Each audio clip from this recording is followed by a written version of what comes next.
Este es el podcast del Warpig por Dixo y Prodigy MSN. Alerta roja en aeropuertos de Gran Bretaña y Estados Unidos. Las autoridades dieron a conocer ya el peritaje sobre el accidente del camión que cayó en Barranco, donde murieron 14 personas. Un voraz incendio consumió una fábrica de libretas en Monterrey. Atropellados por una camioneta. Miedo, catástrofes. Una y otra vez. Peligros para México. Miedo al tráfico, a las trombas. Nadie tiene miedo de que Espinosa Villarreal haya salido libre con mañas disque legales. Eso ya es habitual en nuestro país. De hecho, hasta hay quienes admiran a los corruptos que se salen con la suya. Es un chingón, dicen. Esto hay que dimensionarlo muy bien, ¿eh? En nuestro país nunca va a cambiar nada si se sigue considerando chingones a los ojetes que se salen con la suya después de robar, matar o golpear. Dicen los expertos en sus cómodos sillones de la ONU y los expertos en los cómodos sillones de donde sea, que el mayor problema de México es la impunidad. Sí, todos lo sabemos. Entonces, ¿por qué se sigue permitiendo? ¿Por qué los impunes son unos chingones? Pero bueno, volviendo al miedo. Se le tiene miedo a lo desconocido, como siempre. Al huracán, a la inundación, al SIDA, al terrorista que puede ir en el mismo avión. Eso sucede diario, en todos lados, pero ahora otra vez se le está dando mucha cobertura en los llamados medios de comunicación. Los maras, los caiviles. ¿Para qué tanta cobertura al miedo? Salió en su bicicleta y jamás volvió. Ahora su madre lo busca sin descanso.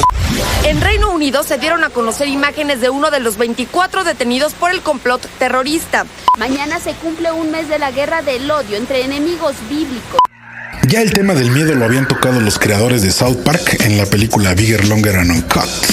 Y muchos de sus episodios también tocan este tema. Por ejemplo, en aquel donde los papás de todos los chavitos escuchan en las noticias que ha aumentado el secuestro de infantes. Entonces, primero, por el miedo, se van a la escuela con los hijos. Es una medida estúpida, dice el Cartman. Pero recuerden que los papás vieron la noticia en la televisión. Luego, amurallan la ciudad para que no entren extraños a tratar de robarse a los niños.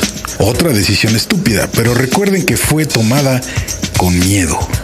Y una vez amurallados, vuelven a escuchar en las noticias que, según estudios, quienes más secuestran a los niños son sus propios padres. Y entonces, dentro de la misma casa, la mamá desconfía del papá y así. Los padres terminan dejando a sus hijos solos en la calle. Toman esa decisión porque en la tele les dieron unas pequeñas dosis de miedo. La decisión es estúpida, sí. Todos los niños lo dicen. Pero recuerden, los padres están asustados. Hay muchas razones por las que el miedo es, en estos momentos, noticia. El año pasado murió George Gerbner, uno de los pilares del movimiento cultural ambientalista, digámosle así. Creciendo en Hungría, pues le afectó profundamente la expansión del fascismo en Europa y experimentó de primera mano cómo las historias que un gobierno le arma y le cuenta al pueblo pueden poner a unos en contra de los otros. Suena familiar, ¿verdad? Lo que sucede es que a veces o estamos muy morros para saberlo, o muy rucos para acordarnos, o muy hartos de que las cosas nunca cambien, y entonces nos ponemos a ver el fútbol y decimos, nunca cambia nada, ¿para qué le hago de pedo? Cosa que aprovechan muy bien los que de ahora en adelante llamaremos vivillos, los listillos, los audaces, los intrépidos o triunfadores. Cuando este señor Gerbner emigró a los Estados Unidos, pudo dar clases en diversas universidades y creó el proyecto Indicadores Culturales, donde se analizó los efectos de la violencia televisada en la sociedad. Fue un estudio largo y a conciencia, donde se documentó la cantidad y qué tipo de violencia se transmitía en los mejores horarios. Las conclusiones llevaron a Gerbner a acuñar el término Mean World Syndrome, o traducido al español, algo como el síndrome del mundo ojete. Este síndrome es la percepción que obtienen las personas de que el mundo es un lugar ojete y sin miramientos, sin piedad. Dicha percepción, basada únicamente por la violencia que el individuo capta mediante el periódico, la tele, el radio y todas esas ondas. Dice aquí su biografía de Gerbner que en 1981, ojo con el año, en 1981 tuvo una asamblea con los meros acá de comunicaciones en el Gabacho y les dio su conclusión.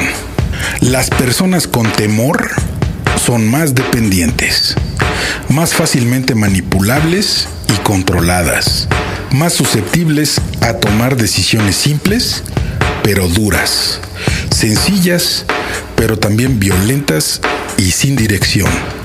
Continúa la conclusión de Gerbner. Esto no lo digo yo, ojo, y estamos hablando de 1981. Imaginen el grado de sofisticación que han adquirido los llamados medios de comunicación, que por el momento sería mejor llamarles miedos de comunicación. Continúa Gerbner. Las personas con miedo van a aceptar e incluso a promover la represión si es que con ello se les promete que acabarán sus inseguridades. Ese es el mayor y más profundo problema al que nos lleva el miedo y la violencia difundidos por televisión. Así es, Gerbner murió. Personas valiosas como él siempre se mueren. En cambio se queda la interminable fila de audaces, intrépidos y triunfadores. Pero bueno, imagínense que esto lo dijo Gerbner a los de comunicaciones en 1981. Seguramente más que tratar de evitar la violencia, los magnates de las comunicaciones dijeron: cámara, gracias por el tip. Hay una máxima que todos sabemos y hemos visto que se aplica al terminar, por ejemplo, los conflictos armados. Aquel que cuenta las historias es quien gobierna realmente el comportamiento humano. Ahora, solo vean quiénes están contando las historias y quiénes son sus jefes.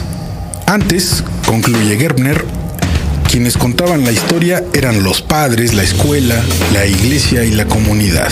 Hoy, quien está contando la historia es un puñado de conglomerados globales que no tienen nada que decir, pero sí mucho que vender. Eso fue, desgraciadamente, lo que concluyó George Gerbner antes de morir. Esto exactamente ocurrió en la triple ejecución que se registró en la madrugada de hoy. Lo que usted observa son imágenes de un robo atípico. El volcán Mayón en Filipinas entró a su etapa más peligrosa. Este fue el podcast del Warpig por Dixo y Prodigy MSN.